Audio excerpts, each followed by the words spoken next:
Imagine an empire, one that rose from the jungle-choked heart of Burma, an empire older than the fabled city of Mandalay. Its power stretched further than any that had come before it, a sprawling dominion forged in fire and ambition. This was the Taungoo Dynasty. Its story is one of shocking conquest. It is a tale of legendary kings and cataclysmic collapse. Before the British Lion planted its flag in these lands, the Taungoo banner flew over the largest empire in the history of Southeast Asia.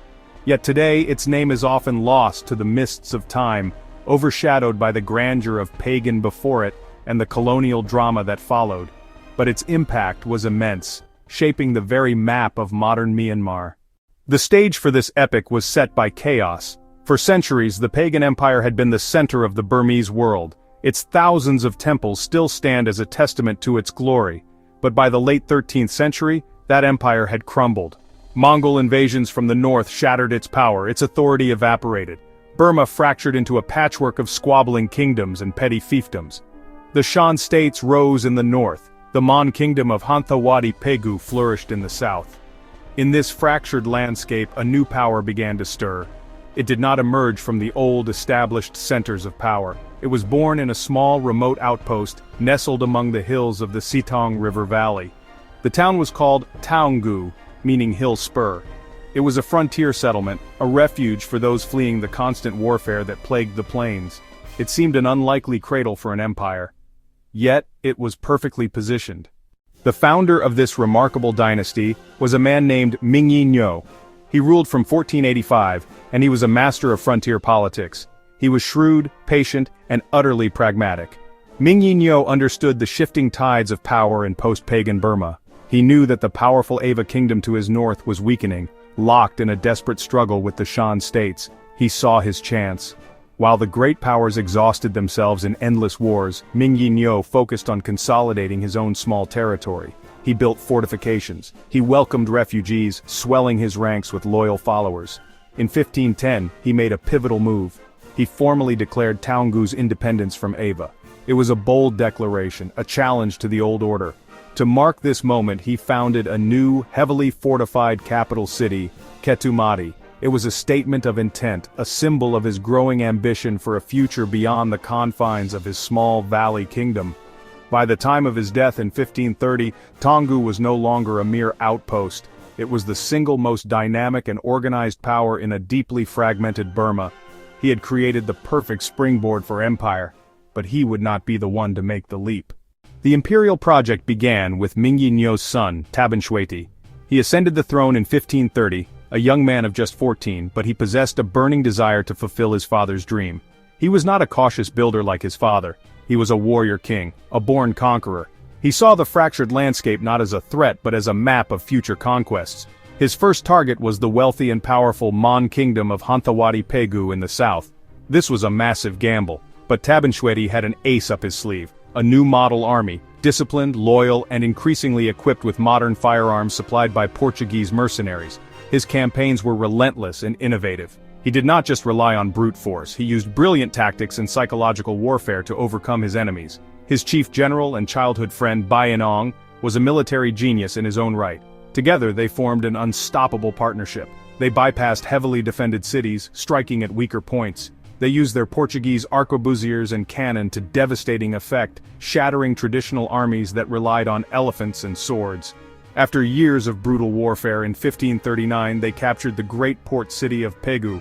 Tabinshwehti then did something remarkable. Instead of sacking the city, he made it his new capital, embracing Mon culture and administration to win over his new subjects. The conquests continued at a breathtaking pace. From their new base in Pegu, Tabinshwehti and Bayinnaung launched campaigns north, east, and west. They smashed the Shan Confederacy and retook Ava, unifying the entire Irrawaddy Valley for the first time in over 250 years. Tabinshwehti's ambition was limitless. He saw himself as a universal monarch, a Kakavati. However, his reign ended in tragedy. While his armies were campaigning, he fell into alcoholism and was assassinated in 1550 by one of his own courtiers. The fledgling empire he had built instantly disintegrated as local lords reasserted their independence. The dream seemed to be over, but it was rescued by his brother-in-law, Bayinnaung.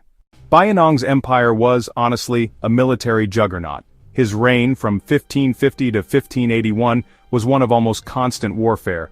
He led his armies in person. He was a charismatic and feared commander who seemed to live in the saddle. He pushed the boundaries of his dominion in every direction.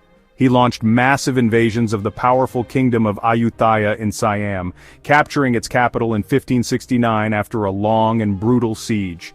He subjugated the Shan states completely, placing them under direct military administration.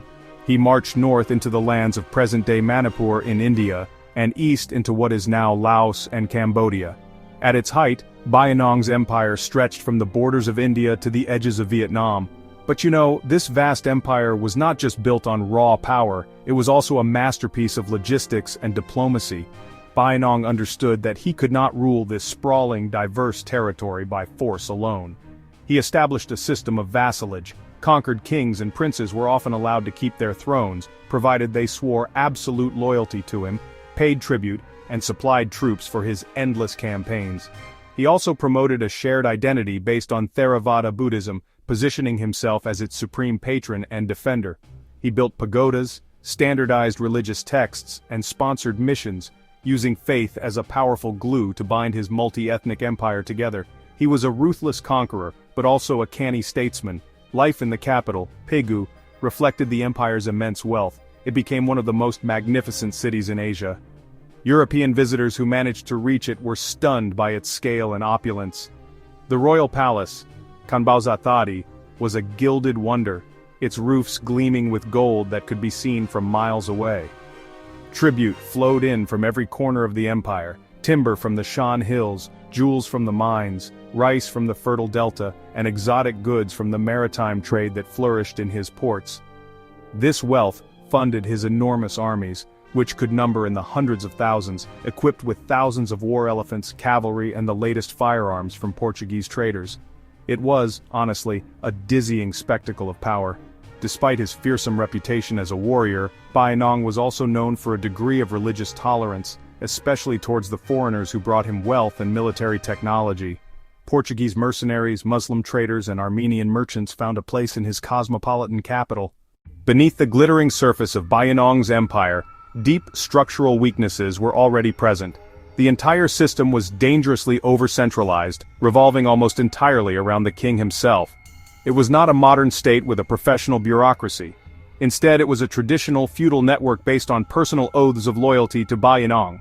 This meant that the allegiance of his many vassals, from Shan princes to the king of Siam, was to him, and not necessarily to the Taungoo Dynasty or the Burmese state. This personal bond was strong, but it was also brittle. The moment a powerful king like Bayinnaung was gone, those bonds were likely to snap, threatening the entire imperial structure. Furthermore, the empire was built on a foundation of perpetual warfare. The economy was geared towards conquest, not sustainable administration. The constant demand for manpower and resources from every corner of the realm placed an immense strain on the population. Vast armies had to be conscripted, fed, and supplied across enormous distances, often through dense jungle and difficult terrain. These campaigns depopulated entire regions, as men were marched off to distant battlefields from which many never returned.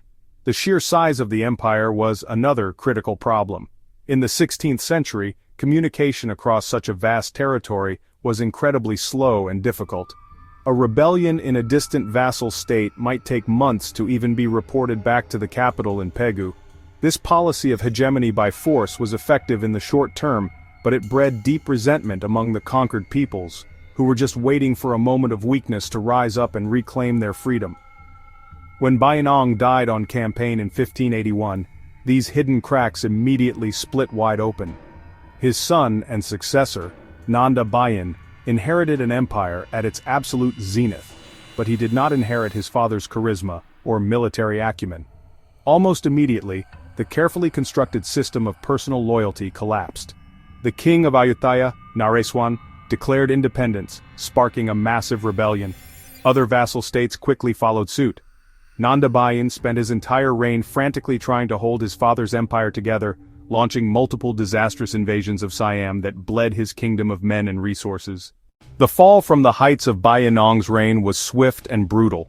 Nanda Bayin's failed campaigns against Siam exhausted the core of the Burmese army and bankrupted the treasury. As the central authority weakened, internal revolts erupted across the empire. His own viceroys, including his relatives ruling in provincial capitals like Ava, Taungoo and Phrae, began to act like independent kings, refusing to send troops or tribute. The great empire dissolved even faster than it had been built. In 1599, a combined force of Arakanese invaders and rebellious Taungoo forces, aided by Portuguese mercenaries, descended on the magnificent capital of Pegu. The city was utterly destroyed, its gilded palaces burned to the ground. Nanda Bayin was taken captive and later assassinated. The first Taungoo Empire was shattered, yet the dynasty was not completely extinguished. It experienced a remarkable second wind, a period known as the Restored Taungoo Kingdom or the Taungoo Dynasty. Led by one of Bayinnaung's other sons, Taungoo Min, and his capable successor, Anauk Petlun, the dynasty slowly re-emerged. Operating from their ancestral heartland of Ava in Upper Burma, they patiently began the process of reunification. They learned from the mistakes of the past. They abandoned the unsustainable ambition of controlling Siam and focused on creating a smaller, more manageable and more stable Burmese state. This restored kingdom enjoyed over a century of relative stability. However, by the early 18th century the dynasty's vitality had faded. A succession of weak and ineffective kings sat on the throne in Ava.